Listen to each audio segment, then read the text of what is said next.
حضرت جنید بغدادی نے اپنے مرید کو ایک صندوق دیا، کہا بیٹا جاؤ اسے دریائے دجلہ کی موجوں کے سپرد کر کے آؤ، اور سنو اس کو کھول کے نہیں دیکھنا کہ اس کے اندر کیا ہے۔ کامل مرید بھی وہی ہوتا ہے جو اپنے شیخ کے راز کی حفاظت کرے۔ حضرت جنید بغدادی کے مرید نے صندوق کو اپنے کندھے پہ اٹھایا، دریائے دجلہ کے پاس پہنچ گیا۔ جو ہی اس نے دریائے دجلہ میں وہ صندوق پھینکا تو ایک عجیب سا منظر نظر آیا کہ پانی پھٹ گیا۔ اس نے اپنی راہیں چھوڑ دی اور صندوق کو اپنی آغوش میں لے لیا۔ یہ دیکھ کر بڑا ہی حیران ہوا، واپس پلٹا، اپنے شیخ کی خدمت میں حاضر ہوا، آ کر کہتا ہے حضور اگر یہ منظر میری آنکھیں نہ دیکھتی تو کبھی بھی سوال نہ کرتا، مجھے بتایا جائے کہ اس صندوق کے اندر کیا تھا جس کے لیے پانی نے بھی راہیں چھوڑ دی۔ اگر وہ چیز اتنی ہی برکت تھی، اتنی ہی مبارک تھی تو پھینکوایا ہی کیوں؟ حضور جب تک آپ مجھے بتائیں گے نہیں مجھے قرار نہیں ملے گا، مجھے چین نہیں ملے گا۔ اگر یہ منظر میری آنکھیں نہ دیکھتی تو کبھی بھی سوال نہ کرتا۔ حضور خدا کے لیے مجھے بتایا جائے کہ اس صندوق کے اندر آخر کیا تھا، جب تک آپ مجھے بتائیں گے نہیں مجھے سکون نہیں ملے گا۔ یہ سن کر حضرت جنید بغدادی نے فرمایا بالکل ایسے ہی، جب تک تجھے بتاؤں گا نہیں تجھے قرار نہیں ملے گا۔ پھر سن، میں نے 12 سال کی محنت سے تصوف پر ایک کتاب لکھی، پھر 12 سال اسے بار بار پڑھتا رہا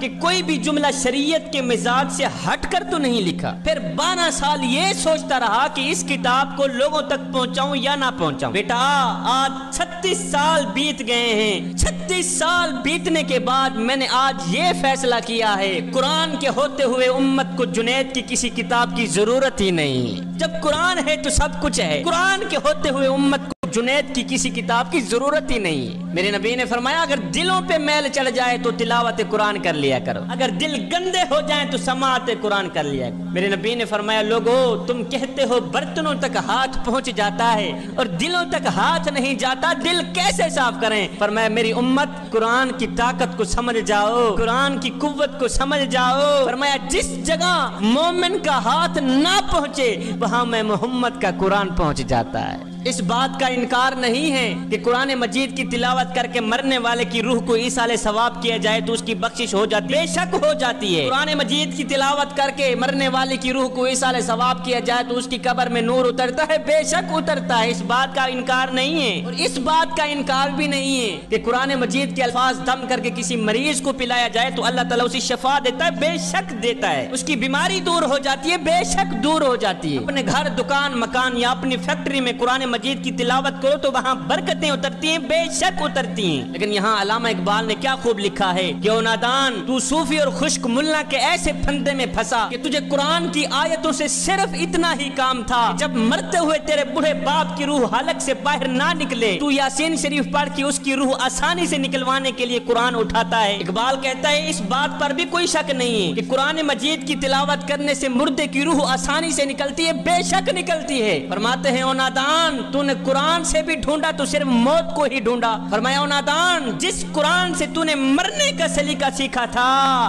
کاش کہ اسی قرآن سے تو جینے کا سلیقہ بھی سیکھ لیتا، 4 دن جینے کا مزہ آ جاتا۔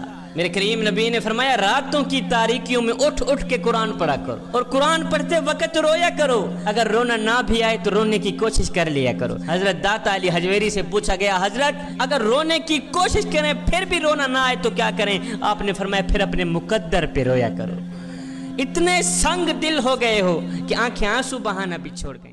سیدنا موسیٰ علیہ السلام نے فرمایا اے فرعون تو اسلام قبول کر لے، اس کے بدلے تیری آخرت تو بہتر ہو ہی جائے گی، اگر دنیا میں بھی تجھے 3 نعمتوں سے نوازا جائے گا۔ اگر تو علل اعلان اس بات کا اقرار کر لے کہ اللہ کے سوا کوئی اور معبود نہیں، اللہ کے سوا کوئی اور خدا نہیں، کوئی اور عبادت کے لائق نہیں، اگر تو اس بات کا علل اعلان اقرار کر لے تو دنیا میں بھی تجھے 3 نعمتوں سے نوازا جائے گا۔ فرعون نے کہا اے موسیٰ وہ 3 نعمتیں کون سی ہیں مجھے بتاؤ، شاید ان عمدہ نعمتوں کے سبب میرے کفر کا شکنجہ ڈھیلا ہو جائے اور میرے اسلام لانے سے سینکڑوں لوگوں کے کفر کا تالا ٹوٹ جائے، مجھے بتاؤ وہ 3 نعمتیں کون کون سی ہیں۔ حضرت موسیٰ علیہ السلام نے حکم الہی سے فرمایا اگر تو علل اعلان اقرار کر لے، اگر تو اسلام قبول کر لے تو پہلی نعمت تجھے یہ ملے گی کہ تو ہمیشہ تندرست رہے گا، ہمیشہ صحت مند رہے گا، موٹا تازہ رہے گا، بیمار نہیں ہوگا،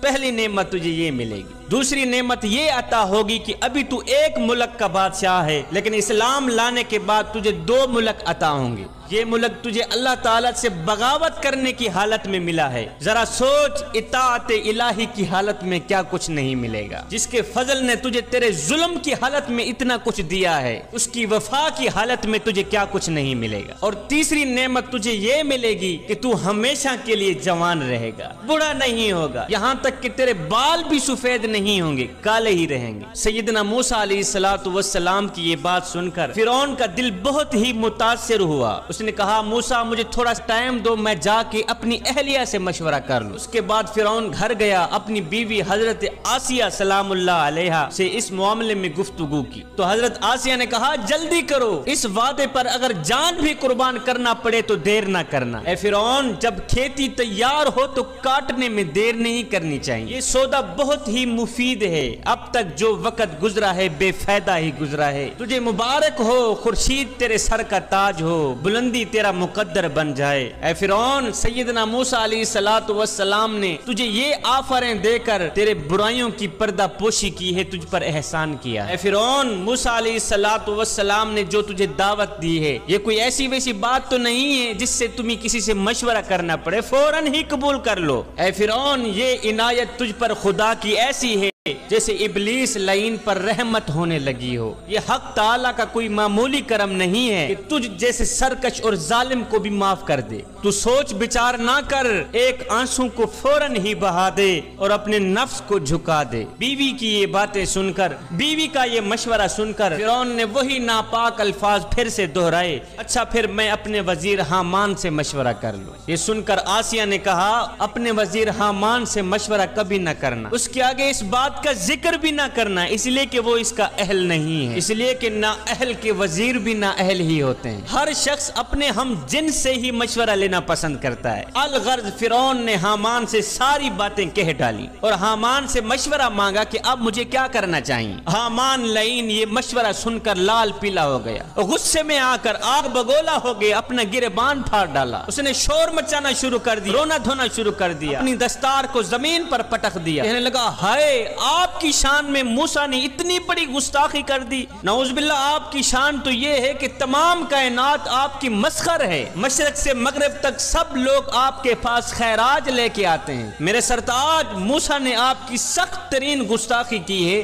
لہٰذا اس کو اس کی سزا دینی چاہیے، آپ تو خود پوری دنیا کے معبود ہیں، پوری دنیا کے خدا ہیں، نعوذ باللہ کیا آپ موسیٰ کی بات مان کر ایک ادنا غلام بننا چاہتے ہیں؟ میرے سرتاج اگر موسیٰ کی بات ہی ماننی ہے، اگر اسلام قبول ہی کرنا ہے تو پہلے مجھے مار ڈالو پھر اسلام قبول کرنا، کم از کم میں آپ کی یہ توہین اپنی آنکھوں سے تو نہ دیکھ سکوں کہ آسمان زمین بن جائے اور خدا بندہ بن جائے۔ حامان ملعون کے مشورے سے فرعون نے قبول اسلام سے انکار کر کے خود کو دائمی رسوائی اور عذاب کے حوالے کر دیا۔ جب فرعون حامان لعین کے بہکاوے میں آ گیا اور موسیٰ علیہ السلام کی دعوت کو ٹھکرا دیا، اسلام قبول نہ کیا، تو موسیٰ علیہ السلام نے فرمایا اے فرعون ہم نے تو بہت ہی سخاوت اور عنایت کی تھی، مگر افسوس صد افسوس یہ گوہر نایاب تیرے مقدر میں ہی نہیں تھا۔ جوانوں اس واقعے سے ہمیں ایک نصیحت ملتی ہے، وہ یہ ہے کہ انسان کو کبھی بھی کسی نااہل سے مشورہ نہیں کرنا چاہیے، مشورہ ہمیشہ اس انسان سے کیا جائے